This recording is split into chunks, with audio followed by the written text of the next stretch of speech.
Senior officials, including the person responsible for leading our nation's intelligence community, appear willing to blur the line between intelligence and domestic political activity.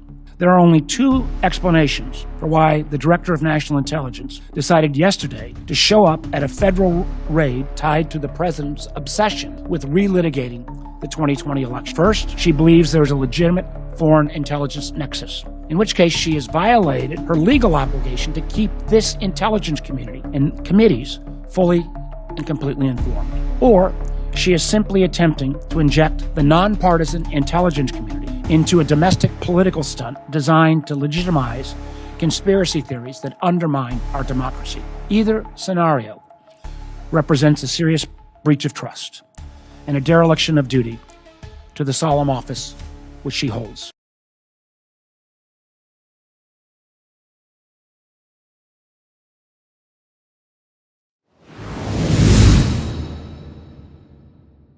Is that the Democrats are going to use this and weaponize it to just push their agenda to shut the government down.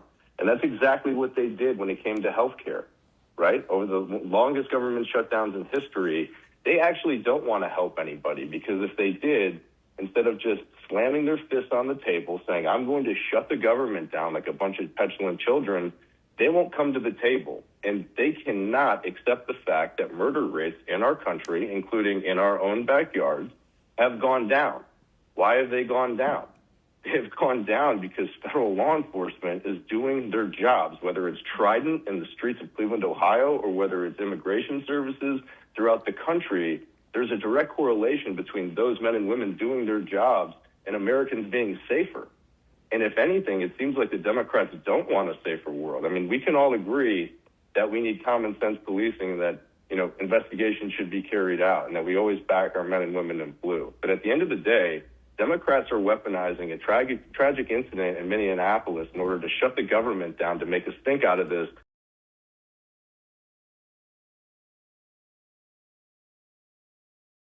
Now, we know that the biggest drivers of homelessness in San Diego are the high cost of housing and the gutting of the social safety net, basically. And Donald Trump is a dictator. And the only way to beat a dictator is with defiance. Suffice to say that we're going to push back against this plan with everything we've got. And we're mobilizing a coalition now of lawmakers to respond in full in the public comment period.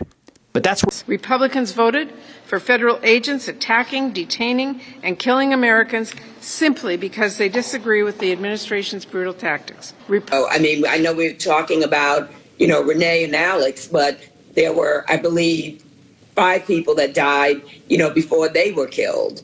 So it really is just astonishing, like the complete just sort of abandonment of any pretense about this sort of stuff, right? I mean, like you could see a world where Donald Trump is openly continuing to prosecute this case against, his 2020 enemies and try to get even with those people. But there's